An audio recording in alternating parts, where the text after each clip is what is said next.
When I wrote up this list of changes, I was really trying to restrict it to things that are actually realistic and don't have any downsides or reasons to not implement them. The last one on this list doesn't quite fit that and might be a little controversial, but I certainly believe all of these changes would be very beneficial. For some context, recently there was a channel made in the official Naraka Discord called Devs Feedback, and for a few days the channel was monitored and feedback was sent directly to the devs. I love that Naraka is trying to listen to the players, and I honestly think a lot of these changes have a good chance of making it to the game, regardless of this video, but even if they don't, I'll love the game just as much as I did yesterday.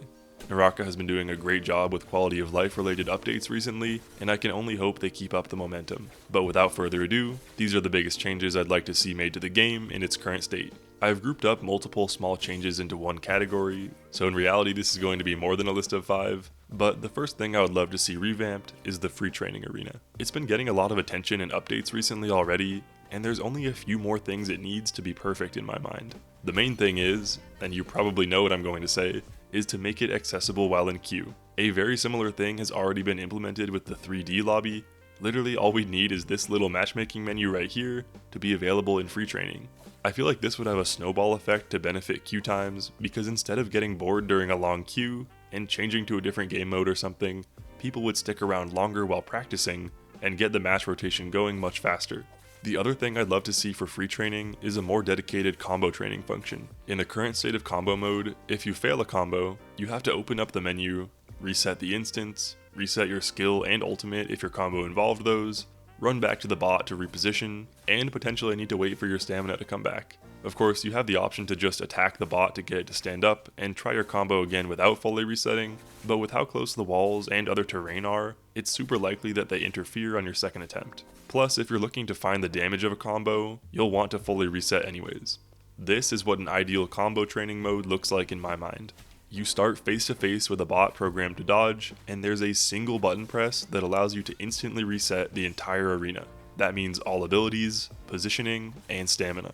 Also, if the map was just an infinite flat void, that would be really nice. These changes would make practicing combos so much more convenient. That's my 2 cents on Training Arena for now. Moving on. Custom matches. They're extremely useful for practicing, but there are some key quality of life things that they're sorely lacking. The good thing is that these changes seem pretty easy to make. First, matches should be joinable mid-game. Trying to catch a game in the brief time that the lobby is open can be annoying. Of course, this would be an option you could turn on or off, but I get the feeling that most people would use it. Also related to mid-match capabilities, everyone should be able to access room chat. I don't really see why it has to only exist in the lobby. It would help players coordinate fights and such much more easily. I'll also throw in that the room lead should be able to kick players mid-match. You don't see griefers very often, but when you do, this could be a lifesaver. Naraka has done a lot to make the early game a nicer experience, with the biggest thing being granting everybody 1 revive. That was a huge quality of life step to mitigate frustration, but another big step would be to start everyone with grey armor. Having that small extra buffer of health at the start would make the initial scramble for loot much less random, giving you more time to find a weapon if you're being chased down by someone who snagged one in their first chest. No one likes the feeling of dying before even picking up a weapon, even with the free respawn to cover your back. A lot of people would probably like to start with a grey weapon as well, but I think just the shield would be more healthy, since we probably do still want that looting phase and hot drops, rather than just immediate fights. Something I've always really appreciated about Naraka compared to other BRs is the slow speed of the storm. In other games, the storm moves so fast that you have to check its movement in advance and start moving towards the safe zone well before it even reaches you.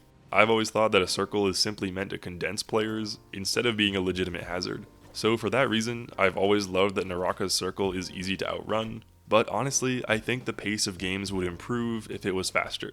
Now, does that mean I'd make the storm impossible to outrun? No. I still want to be able to forget the storm exists and then run towards safe zone once it's on top of me. With that in mind though, the mid-game struggles to be engaging sometimes, especially in a map as large as Holoroth, where you can spend a bunch of time just running around looking for players and waiting for the storm to close. In my ideal world, the storm starts moving maybe 25% sooner at every stage, and is sped up to the point where it just about matches the speed of basic movement tech. You still have access to grapples, of course, so in the case that you mess up your movement or fall behind for any other reason, you can use a few grapples to make up for it. With those changes, games would be finishing potentially more than 25% faster, which means more active players back into the queue sooner for shorter queue times. It's a win-win. The last change I'd make, like I said, doesn't really follow the theme of having zero downsides like the rest, but in my opinion, is maybe the most important one on this list. Settings, gameplay, replenish bots when matchmaking times out. This setting is literally sabotaging matchmaking, and it would make me so happy to see it gone. If you don't know what it does, it attaches an estimated matchmaking time to your queue, and when it times out, you are immediately thrown into a match, and all of the open spaces are populated by bots. This is not a setting that's available to Steam or Epic players, but for anyone playing through the Xbox app on PC, Xbox itself, or PlayStation, it's there, and it even works in ranked. With this setting on, your matches will be nearly all bots, which makes it incredibly easy to farm for rank. I've heard people try to make the counter argument that bots are so good at the game now that replenish farming isn't even feasible anymore, but that's simply not the case at all, unless of course the top Xbox players are actually exponentially better than World Championship pros. You never know. Unfortunately for players like me who are on this leaderboard and don't use replenish, no matter how many matches you play or how good you get, there is no chance to break into the highest ranks. For a lot of people that want to push the leaderboard, that's just incentive to turn on the setting and worsen the issue. I don't care at all about my rank anymore, but what I do care about is queue times. And with hundreds of users being pulled into separate, low player count replenish matches, it is directly hurting the real matchmaking. Imagine a system where matchmaking is based on ranking points, but on some platforms, it's infinitely easier to obtain those points. That spells trouble. I actually made a full video on this setting where I go into much greater detail that I'll link down below if you're curious.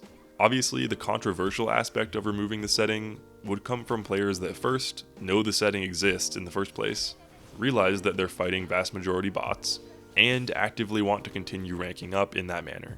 I do sympathize with those people, since they're likely casual console players who feel that fighting PC players is unfair, but turning off cross-platform makes queues too long. So the solution is just to use replenish and fight bots. I would not want to take away the ability for casual console players to have fun, because, well, of course, bot mode would still exist, showdown too, so would capture the spirit well and quick match. But for everyone else that wants to be competitive and push the leaderboard, that's what ranked mode is for. Ranked is inherently not a casual mode. Removing the setting would keep that intact, while still maintaining plenty of casual mode options and dramatically increasing the number of players participating in the true ranked mode. Yes, some players might still be unhappy if replenish was removed, but I hope I've done a decent job of explaining the level of net benefit that it would have. If you're still not convinced, I really do highly recommend checking out that video I mentioned earlier. Alright, with that out of the way, there's my top 5 changes I'd like to see come to Naraka. I have really high hopes that the dev team is already working on implementing some of this stuff. I tried to stay away from saying things like fix ping, increase performance, etc., since those are work in progress changes and not something that the devs could necessarily just decide to do. I noticed a lot of that type of stuff in the devs feedback channel I mentioned, along with people asking for additional servers, and while it would be great, there's a lot of monetary repercussions to take into consideration that I can't claim to comprehend, so that's why it's left out of the top 5. Same thing with the common request of bring back this or that limited cosmetic item please. That's just a tough ask, especially with the game now being free. Naraka heavily relies on making money through cosmetics, so they kinda just have to do whatever is in their best interest there. In my opinion, we should be focused on asking for things that directly benefit gameplay and quality of life, but feel free to disagree with me in the comments. If you're watching this video, there's a good chance you love Naraka and want to see it continue to grow just as much as I do. Please let me know the changes that you'd personally like to see down below as well, but that's just about it from me. I'll see you next time.